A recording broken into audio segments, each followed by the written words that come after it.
Hi, I'm Curious Vedanth, and welcome to season 3 of my podcast. Today, my guest is Ambika, a lawyer who practices law in the Supreme Court in India. She focuses on environmental and animal welfare law. Hi, Ambika. Welcome to my show. Hi, Vedant. Thank you for having me on your show. I've been listening to a lot of your episodes and I really enjoy them, and I think you're doing a fantastic job. Thank you. So, Ambika, I'm curious to know what is law? So, Vedant, the law is basically a set of rules. So, for example, in your class, you have rules like, you can't talk during the period when the teacher is speaking. Then you have, certain times that are given to have a break where, you can spend time with your friends. And then you have rules for when you need to submit an assignment or, a project that you've worked on. And because of these rules you have a really good experience at school, because if you went to school and you could do whatever you want to, you wouldn't get very much studying done, or you wouldn't have an opportunity to learn a new skill like in your art class or your craft class or one of your sports classes. Even for every sport people play, there are rules, right? Like, for example, how many players you can have. You can't One player can't hurt another player while they're playing. So rules are basically there to, in our own way, make sure that we have a really good experience with whatever we are doing at that particular time. So that's why we have laws which determine how we as a people should live. So for example, there are rules, traffic rules, traffic laws, which say that how fast a car can go or how many cars can be on a particular street, or that really big cars, like, say, for example, buses or trucks, they can't go on certain roads which aren't as strong. So like that, we have laws which are there for many of the situations that we face on a daily basis in our life. A lot of the laws even protect people who are poor, or people who, or even the environment or animals. So, for example, like, we have a law that stops people from hurting animals, and if they hurt animals, then they have to, then they're punished. So that's what the law basically is. It's just a set of rules that help us live our life, and it's made by our governments, and in some cases, by our courts. So these aren't just any rules, they're very important rules, right? Yeah, they're very important, and they're there for every aspect of our life. So they're there for example, everything from how we drive a car to where we can build a house, to protecting trees from being cut. So they're very, very important. In the government, who makes these laws? So the parliament makes these laws. So what happens is, right, like in your class you choose a class monitor. So much like that, we choose somebody to represent our the areas that we live in. So that person, they all kind of get together, and then we have like our parliament, and then our parliament decides the rules. So for example, in your school, every class you get to vote, you choose your class monitor, and then all of your class monitors sit with your principal and they make plans for, what rules should be there, what rules shouldn't be there. Maybe for your like in my school, our class monitors and our prefects would plan a lot of events for the school, and they were really important positions. So much like that, we choose people who represent our areas where we live in parliament, and then they make the rules. So either the central government makes the rules, the parliament, or even for our state, we have elected representatives. Like, we elect people, maybe say, not like a, like, for example, you have a house captain and then you have a vice captain. So we have like a vice captain who does that for our state. So that's how the system works. It's very much, if you think what laws are, what is a representative who represents you in the parliament, who makes the rules. If you just think about it with how our school is,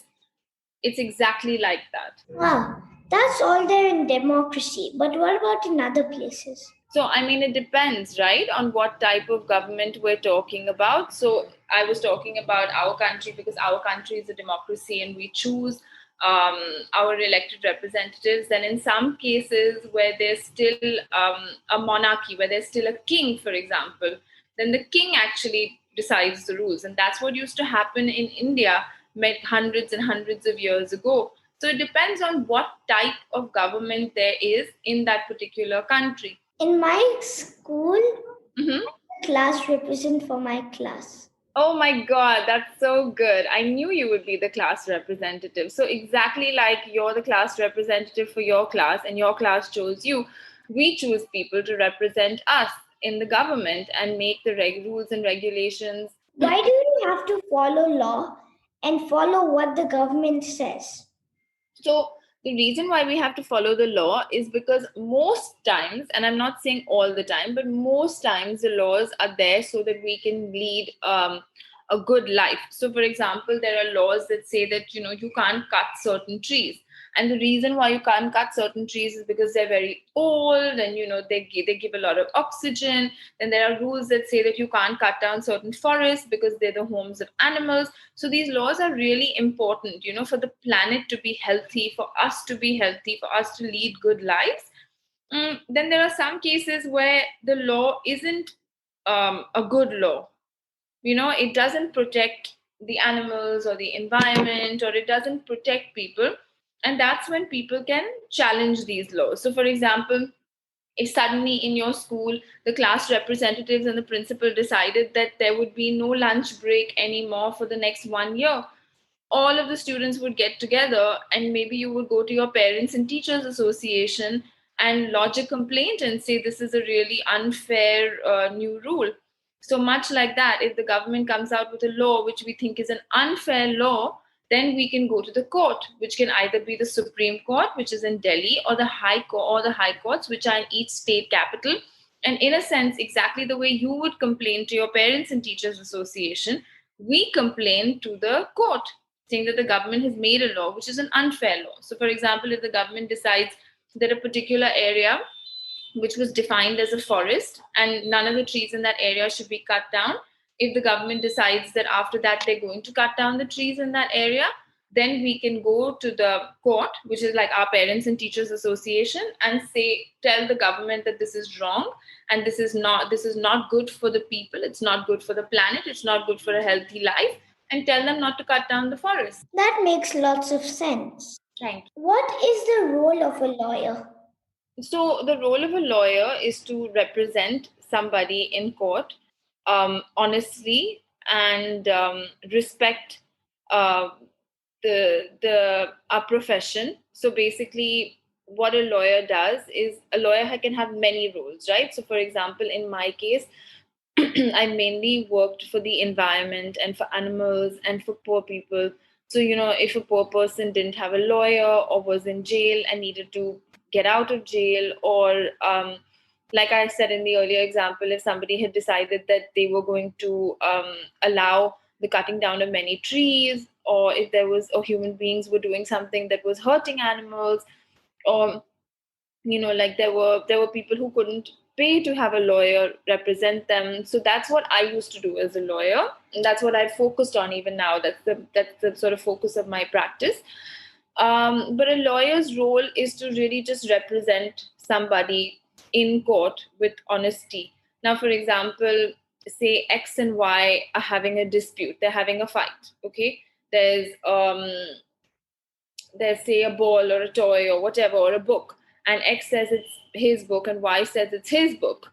Then one can go and file a complaint against the other one in the police station and say that X stole my book or Y stole my book, and then that may go to court for the court to determine, did Y actually steal the book or didn't steal the book. Now the thing is that it's very hard for people to go to court, represent themselves, argue their own cases, and that's when a lawyer will go. So X will appoint a lawyer and Y will appoint a lawyer, and then they'll go before a judge and they'll argue the whole case out. And in that case, they will investigate, who's right, who's wrong. They'll call different witnesses who are X and Y's friends and say, okay, who bought the book? Did X buy the book? Does X have a bill for the book? Does the bookseller remember X coming and buying the book? Or was it actually Y's book? So they have a trial where they see who's right, who's wrong. So, for example, in your class, if two children fight, the teacher doesn't just punish one child, right? They call both the kids and they hear, okay, who's right, who's wrong. So, I mean, when you can go and you can talk to your own teacher, but maybe, for example, for somebody going to court and arguing an entire case on their own is very difficult. So that's when they appoint a lawyer to argue the case for them. So there are many different types of roles that a lawyer has. So there are cases in which there are disputes between two people. Sometimes there are larger issues, like what I was explaining, like a public interest issue, for example, which concerns every human being, like the cutting down of a forest, or the hurting of animals, or for example, certain poor people who aren't being thought about by people, and maybe the laws aren't in their favor. So those are larger issues, and a lawyer goes and he sort of goes to court and tries to make it better, tries to make the law better so that everyone is protected by the law. And or then there are disputes between two people, and then they appoint lawyers to settle it for them in front of a judge. So exactly the way two kids would, sort out a dispute that they've had in front of the principal, is exactly like that, or a teacher. Wow, that's nice. What is the biggest case you have worked on? Incidentally, one of the biggest cases I've worked on was a case that I worked on with your dad, which is about the hens. You know how these poor animals, they live in those little cages for so many years of their life. You know this, right? Obviously, Vedant, you know all about how difficult it is for them. And that's when your father and all of our colleagues, we came together and we decided to go to the court to show the court the laws that protected animals, the rules that protected animals, and show them that there were people out there who were not following these laws and these rules, and they were really hurting the hens. I say that was one of the biggest cases that I've worked on for two reasons. One, because I believe that all life is equal. And if we look, there are millions and millions of poor hens in those farms. So it's like, there, I feel the numbers in that case were so many. So, every case, every time we would go to court, we were speaking for millions and millions and millions and millions of animals. And also because the cruelty that those poor animals were facing was really a lot. Like they didn't get to even move 1 inch for their whole life. They had to stand literally on the same spot for 2 years, and that was just so, both in terms of the numbers and in terms of the cruelty, that it was really a lot. And that's why I would say that was one of the biggest cases I've worked on.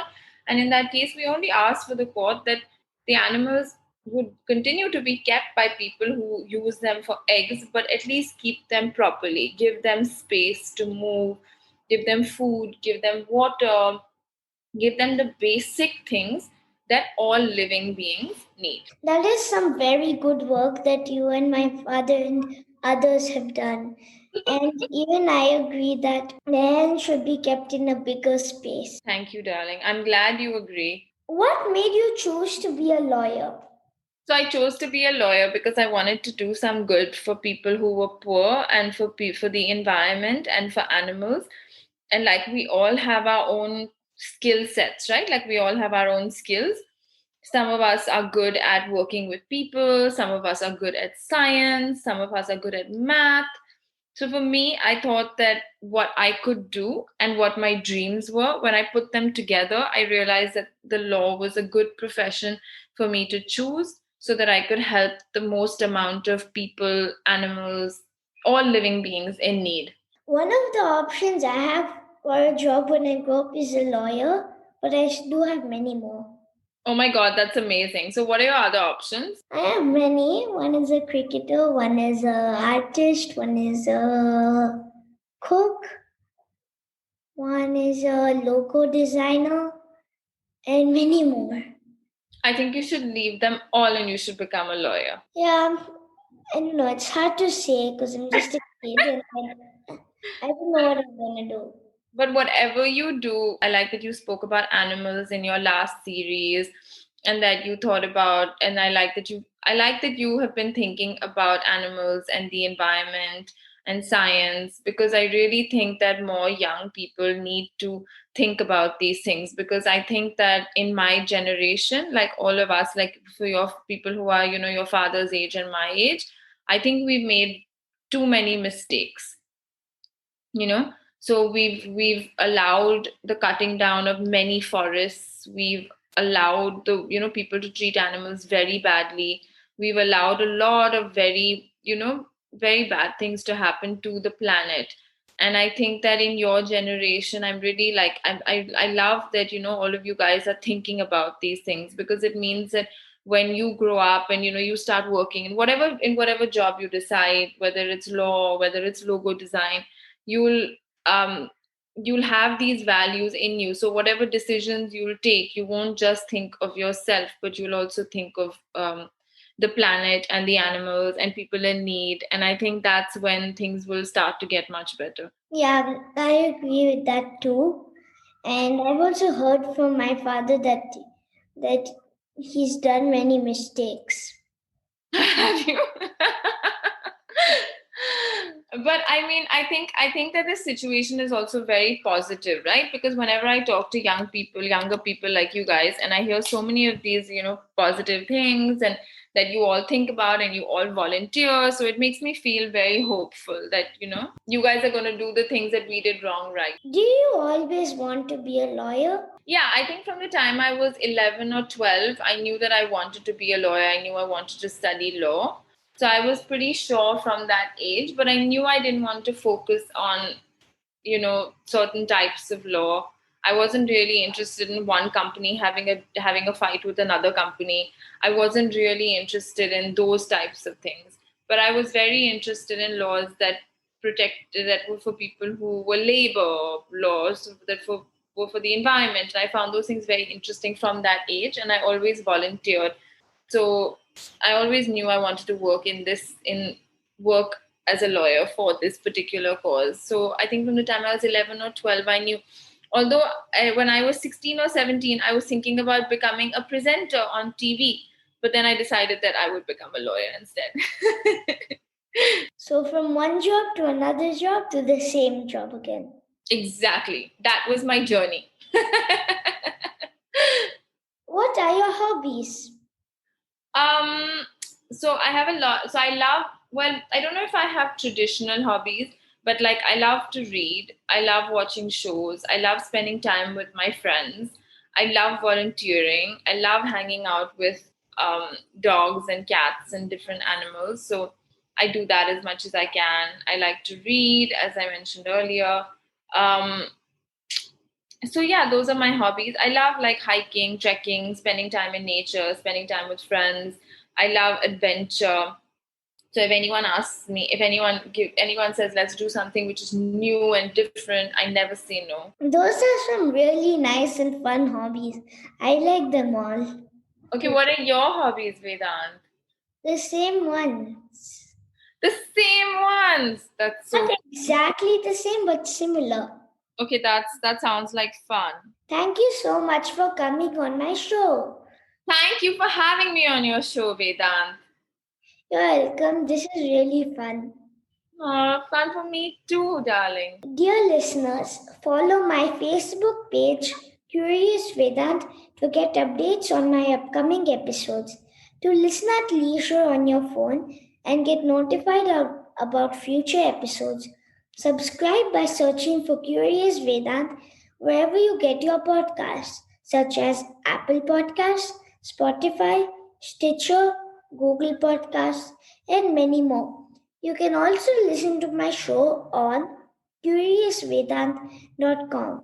Thank you for listening to Curious Vedanth, and don't forget to rate and leave comments.